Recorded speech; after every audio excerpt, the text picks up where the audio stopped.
Hi ನಮಸ್ಕಾರ. ಈ ಮಳೆಗಾಲಕ್ಕೊಂದು ಸೂಪರಾಗಿ ಬ್ರೆಡ್ ಐಟಮ್ ಮಾಡಿ ತೋರಿಸ್ತಾ ಇದ್ದೀನಿ. ಬ್ರೆಡ್ ಟೋಸ್ಟ್ ಥರ ಚೆನ್ನಾಗಿರುತ್ತೆ. ಎಲ್ಲ ಪದಾರ್ಥನ ರುಬ್ಬಿ ಹಾಕಿ ಮಾಡೋದ್ರಿಂದ ಮಕ್ಕಳಿಗೂ ಅದನ್ನ ಎತ್ತಿಡಬೇಕು ಅನ್ನೋದು ಪ್ರಾಬ್ಲಮ್ ಇರೋದಿಲ್ಲ, ವಯಸ್ಸಾದವ್ರಿಗೆ ಅದನ್ನು ಜಗಿಬೇಕು ಅನ್ನೋದು ಪ್ರಾಬ್ಲಮ್ ಇರೋದಿಲ್ಲ. ಬನ್ನಿ ಸ್ನೇಹಿತರೆ, ಅದಕ್ಕೆ ಏನೇನು ಬೇಕು ಪದಾರ್ಥ ಅಂತ ನೋಡ್ಕೊಂಬಂದ್ಬಿಡೋಣ. ಈರುಳ್ಳಿ, ಕ್ಯಾರೆಟು, ಆಮೇಲೆ ಕ್ಯಾಪ್ಸಿಕಮ್ಮು, ಇವು ಮೂರನ್ನು ಸಹ ನಾನು ಒಂದು ಚಿಕ್ಕ ಜಾರ್ನಲ್ಲಿ ಹಾಕಿ ತರಿಯಾಗಿ ರುಬ್ಬಿಡ್ತೀನಿ ನೋಡಿ.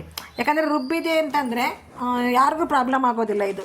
ಆಮೇಲೆ ಅದನ್ನು ರುಬ್ಬಿ ನಾವು ಮಾಡ್ತೀವಲ್ಲ, ಅದು ಏನದು ಗೊಜ್ಜು ಥರ ತುಂಬ ಅಂದರೆ ತುಂಬ ಟೇಸ್ಟಿಯಾಗಿರುತ್ತೆ ನೋಡಿ, ಚೆನ್ನಾಗಿರುತ್ತೆ.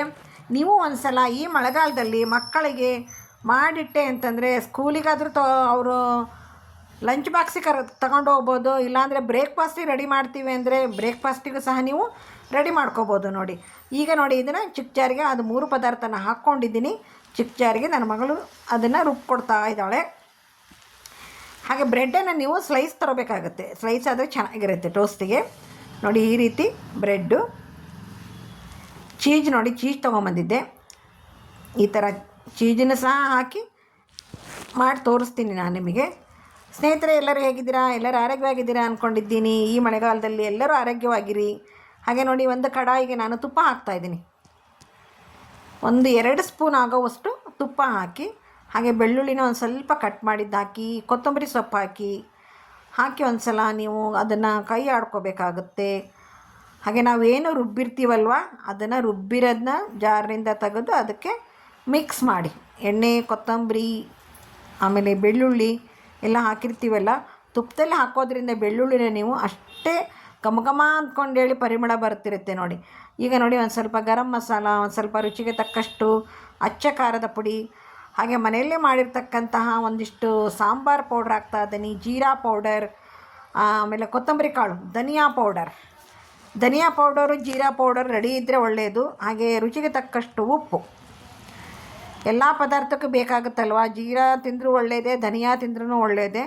ಈಗ ಇದನ್ನು ನಾವು ಒಂದು ಸಲ ಎಲ್ಲ ಪದಾರ್ಥನ ಹಾಕಿ ಕೈ ಆಡಿಸಿ ಒಂದು ಸ್ವಲ್ಪ ಬೇಯಬೇಕಾಗುತ್ತೆ. ಹಾಗೆ ಒಂದು ಸ್ವಲ್ಪ ನೀರು ಹಾಕ್ತಾಯಿದ್ದೀನಿ. ಜಾರ್ ತೊಳೆದ ನೀರು, ಅತಿ ಹೆಚ್ಚು ನೀರು ಬಳಸೋ ಹಾಗಿಲ್ಲ ಇದಕ್ಕೆ, ಯಾಕಂದರೆ ಬ್ರೆಡ್ ಮೇಲೆ ಕೂರಬೇಕಲ್ಲ ಅದು. ನೋಡಿ, ಈ ರೀತಿ ತರಿಯಾಗಿ ರುಬ್ಕೋಬೇಕಾಗುತ್ತೆ ನೀವು. ಸೂಪರ್ ಆಗಿರುತ್ತೆ ಕಣ್ರಿ, ಮಕ್ಕಳಿಗೂ ಅಷ್ಟೇ ಸೂಪರ್ ಆಗಿರುತ್ತೆ ನೋಡಿ, ಸಖತ್ತು ಚೆನ್ನಾಗಿರುತ್ತೆ. ಈಗ ನೋಡಿ, ಒಂದು ಅರ್ಧ ಗ್ಲಾಸ್ ಆಗೋವಷ್ಟು ನಾನು ಹಾಲು ಹಾಕ್ತಾಯಿದ್ದೀನಿ. ಹಾಲು ಹಾಕಿ ಒಂದು ಸಲ ನೀವು ಚೆನ್ನಾಗಿ ಕೈ ಆಡ್ಕೊಂಬಿಡಿ. ಕೈ ಆಡಿಕೊಂಡು 1-2-3 ನಿಮಿಷ ಕೈ ಆಡ್ತಾನೆ ಅದು ಕುದೀತಾ ಇರಬೇಕು. ನೀವು ಕೈ ಆಡ್ತಾ ಇರಬೇಕು, ಸ್ವಲ್ಪ ಅದು ಬೇಯ್ತಾ ಇರಬೇಕು, ಗೊತ್ತಾಯ್ತಾ? ಓಕೆ, ಈಗ ನಾನು ನೆಕ್ಸ್ಟು ಚೀಸನ್ನು ಬೆರೆಸ್ತಾ ಇದ್ದೀನಿ ನೋಡಿ. 3 ಸ್ಲೈಸ್ ಹಾಕ್ತಾಯಿದ್ದೀನಿ. 3 ಪೀಸ್ ಅಂತಿರೋ, 3 ಸ್ಲೈಸ್ ಅಂತಿರೋ ನೋಡಿ, ಅದು ಮೆಲ್ಟ್ ಆಗಬೇಕು ಅದರಲ್ಲಿ. ನಾವು ಕೈ ಆಡೋಕ್ಕೆ ಹೋದೆ, ನಿಮಗೆ ತೋರಿಸ್ತೀನಿ. ಈಗ ಕೈ ಆಡೋಕ್ಕೆ ಹೋದ್ವಿ ನಾವು, ಬರಲ್ಲ, ಅದು ಮೆಲ್ಟ್ ಆದ್ರೇ ಬರೋದು. ಅದು ಸ್ವಲ್ಪ ಅದರಲ್ಲಿ ಕುದಿಲಿ. Wow, super! ಎಷ್ಟು ಚೆನ್ನಾಗಿ ಕಾಣಿಸ್ತಾ ಇದೆ ಗೊತ್ತಾ? ಆ ಚೀಸು ಎಷ್ಟು ಘಮ ಅಂತ ಇದೆ ಚೀಸ್ ಹಾಕಿದ ಮೇಲೆ ಅಂತೂ. ಒಂದು ಸಲ ನೀವು ಸೂಪರಾಗಿ ಕಾಣಿಸ್ತಾ ಇರೋದ್ರಿಂದ ತಿನ್ನಬೇಕು ಅನ್ನಿಸ್ತಾ ಇದೆ. ಹಾಗೆ ಬರೀ ಬಾಯಲ್ಲೇ ತಿನ್ನಬೇಕು ಅನ್ನಿಸ್ತಾ ಇದೆ ಅಲ್ವಾ? ನೋಡಿ, ಈ ರೀತಿ ನೋಡಿ ಕುದೀತಾ ಇರೋದು ನಿಮಗೆ ಕಾಣಿಸ್ತಾ ಇರ್ಬೋದು. ಈ ರೀತಿ ಕುದಿಸ್ಲಿ. ಹಾಗೆ ನೀವು ಎದುರುಗಡೆನೇ ಇರಬೇಕಾಗುತ್ತೆ ನೋಡಿ. ನೋಡಿ, ಚೆನ್ನಾಗಿದೆಯಾ ಅಕ್ಕ? ಓ, ಆರಾಮಿದ್ದೀನಿ, ಬಾರಪ್ಪ. ನೋಡಿ, 2 ಬ್ರೆಡ್ ಪೀಸ್ನ ನಾನು ದೋಸೆ ಹಂಚಿನ ಮೇಲೆ ಕೆಳಗೆ ಮಾಡಿ ಅದನ್ನ ನಿಮಗೆ ಅದು ಟೋಸ್ಟ್ ಮಾಡೋದು ಮೇಕರ್ ಇರುತ್ತಲ್ಲ, ಅದು ಇದ್ರೂ ಅಡ್ಡಿ ಇಲ್ಲ. ಬಟ್ ಈ ಥರ ಮಾಡಿದ್ರೇ ನನಗೆ ಈ ಥರನೇ ರೂಢಿಯಾಗಿಬಿಟ್ಟಿದೆ. ಮನೆಯಲ್ಲಿದ್ರೂ ಅದನ್ನು ಬಳಸ್ತಾ ಇಲ್ಲ, ಹಾಗಾಗಿಬಿಟ್ಟಿದೆ ನೋಡಿ. ಮೇಲೆ ಒಂದು ಸ್ವಲ್ಪ ತುಪ್ಪ ಅಥವಾ ಬೆಣ್ಣೆ, ನಿಮ್ಮ ಮನೇಲಿ ಏನು ಸಿಗುತ್ತೋ, ಆಲ್ಮೋಸ್ಟ್ ಬೆಣ್ಣೆ ತುಪ್ಪ ಎಲ್ಲರ ಮನೇಲಿ ಇದ್ದೇ ಇರುತ್ತಲ್ವ. ಹಾಗೆ ಒಂದು ಸ್ವಲ್ಪ ತಿರ್ಗಾ ಮೇಲೆ ಕೆಳಗೆ ಹಾಕಿ ಅದನ್ನು ಈ ಥರ ಬ್ರೌನ್ ಬರೋ ತನಕ ನೀವು ಮಾಡಬೇಕಾಗುತ್ತೆ. ಈಗ ನೋಡಿ, ಅದೇನು ಗೊಜ್ಜು ರೆಡಿಯಾಗಿತ್ತಲ್ವ, ಬ್ರೆಡ್ ಮೇಲೆ ಹಾಕ್ಕೊಂಬಿಡಿ. 1 ಸ್ಲೈಸಿಗೆ ಮಾತ್ರ ಹಾಕ್ಕೋಬೇಕಾಗುತ್ತೆ ನೀವು ನೋಡಿ. ಪಕ್ಕದಲ್ಲಿ ಟೀ ಮಾಡ್ತಾ ಇದ್ದು, ಟೀ ಕುದೀತಾ ಇದೆ. ಯಾರು ಟೀ ಕುಡಿಬೇಕು ಅನಿಸುತ್ತೆ ಈ ಮಳೆಗಾಲದಲ್ಲಿ? ಬಿಸಿಯಾಗಿ ಬನ್ನಿ, ಮಸಾಲ ಟೀ ಕುಡಿಯೋಣಂತೆ. ಮಸಾಲ ಟೀ ಒಂದು ವಿಡಿಯೋ ಮಾಡಿ ತೋರಿಸ್ತೀನಿ ನಿಮಗೆ.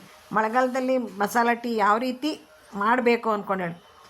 ಕೆಮ್ಮು, ಶೀತ, ನೆಗಡಿ ಇರುತ್ತಲ್ವ, ಅವ್ರಿಗೆಲ್ಲರಿಗೂ ಸೂಪರ್ ಆಗಿರುತ್ತೆ ನೋಡಿ. ಇಷ್ಟು ಕೆಂಪಾಗಬೇಕದು, ಹಾಗಿದ್ರೇ ಅದು ಒಳಗಡೆದು ಬೇಯುತ್ತೆ. ನೀವು ಹಂಚಿನ ಮೇಲೇ ಕಟ್ ಮಾಡ್ಕೋಬೇಕಾಗತ್ತೆ. ನೀವು ನೋಡಿ ಹಂಚಿನ ಮೇಲೆ ಈ ಥರ ಕಟ್ ಮಾಡ್ಕೊಳೋದಾದರೆ ಮಾಡ್ಕೊಳ್ಳಿ, ಇಲ್ಲ ಚಾಕು ತೊಗೊಳ್ಳಿ, ಇಲ್ಲಾಂದರೆ ಬೆಸ್ಟ್ ಕತ್ರಿ ಅಲ್ವಾ. ಒಂದು ಸ್ವಲ್ಪ ಇಟ್ಕೊಂಡು ಕತ್ರಿಲಿ ಕಟ್ ಮಾಡಿಬಿಟ್ರೆ ಸೂಪರಾಗಿರುತ್ತೆ ನೋಡಿ, ಒಂದೇ ಸಮಕ್ಕೆ ಬರುತ್ತೆ ನೋಡಿ. ಅಲ್ಲಿ ಚಹಾ ಕುದೀತಾ ಇದೆ, ಮತ್ತೊಮ್ಮೆ 2 ಸ್ಲೈಸ್ ಬ್ರೆಡ್ ಹಾಕಿದ್ದೀನಿ, ರೆಡಿ ಆಗ್ತಾ ಇದೆ ನೋಡಿ. ಈಗ ರೆಡಿಯಾದಂತಹ ಬ್ರೆಡ್ ಸ್ಲೈಸ್ ಬ್ರೆಡ್ ಎಲ್ಲೋ ನೋಡ್ದಂಗದಲ್ಲ, ಗೊತ್ತೇ ಇರಲಿಲ್ವಂತೆ ನೋಡಿ. ನೋಡಿ ಸರ್ವ್ ಮಾಡೋಕ್ಕೆ ರೆಡಿಯಾಗಿದೆ. ಈ ರೀತಿ ಸರ್ವ್ ಮಾಡಿ, ಮಕ್ಕಳಿಗೂ ಇಷ್ಟ, ನಮಗೂ ಇಷ್ಟ. ಈ ಮಳೆಗಾಲದಲ್ಲಿ ಒಮ್ಮೆ ಟ್ರೈ ಮಾಡಿ ಅಂತ ಹೇಳ್ತಾ ವೆಜ್ ಬ್ರೆಡ್ ಮಾಡಿದ್ದು ತೋರಿಸ್ತಿದ್ದೇನೆ. ಚೆನ್ನಾಗಿ ಅನ್ನಿಸ್ತು ಅಂದ್ಕೊಂಡ್ರೆ ಮಾಡಿ. ವೆಜ್ ಬ್ರೆಡ್ ಟೋಸ್ಟ್ ಇದು. ಹಾಗೆ ನೋಡಿ, ನನ್ನ ಲಾಂಗ್ ವಿಡಿಯೋನ ನೋಡಿ ದಯವಿಟ್ಟು ಹೈಪ್ ಮಾಡಿ. 7:30ಕ್ಕೆ ಇವತ್ತು ಲೈವ್ ಮಾಡ್ತಾಯಿದ್ದೇನೆ, ಎಲ್ಲರೂ ಬನ್ನಿ ಅಂತ ಹೇಳ್ತಾ ಎಲ್ಲರಿಗೂ ನಮಸ್ಕಾರ, ಎಲ್ಲರಿಗೂ ಧನ್ಯವಾದಗಳು.